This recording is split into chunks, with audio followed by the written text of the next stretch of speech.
बार्शी एडशी परिसरात आलेल्या वाघाला जेरबंद करण्यासाठी ताडोबा येथील 10 जणांच्या तज्ज्ञ पथकानं मंगळवारी एडशी व बालघाटच्या पायथ्याशी ढेंबरेवाडी वन परिक्षेत्रात वाघाचा सहवास लाभलेल्या तलाव परिसरासह विविध ठिकाणी पाहणी केली।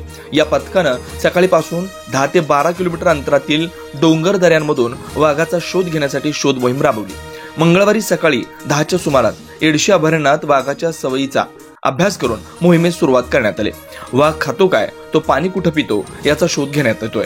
प्रधान मुख्य वनसंरक्षक खांडेकर यांच्या आदेशानं T22 वाघाचा बछडा पकडण्यासाठी आलेल्या 10 जणांच्या टीमनं रामलिंग अभयारण्यात वाघाचा वावर जिथे आहे त्या ठिकाणी कॅमेरे लावून व ठसे पाहून शोध मोहीम राबवली।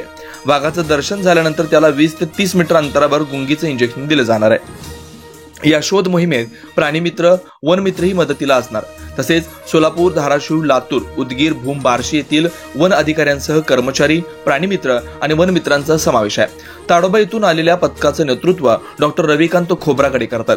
पथकातील 10 कर्मचारी व 3 धाराशिव वनपरिक्षेत्र अधिकारी नागनाथ पचरंडे, सहाय्यक वनसंरक्षक अजित शिंदे, बार्शी वनपरिक्षेत्र अधिकारी अलका करे, एडशी वनपरिक्षेत्र अधिकारी अमोल मुंढे, लातूर वनपरिक्षेत्र अधिकारी पोटे, भूम वनपरिक्षेत्र अधिकारी DS गांधले, SU टाके, GL Dandge, SS Jagtap, YR Ghodke, MA अंकुशे, वनरक्षक महेश माने यांचा शोध मोहिमेत समावेश आहे।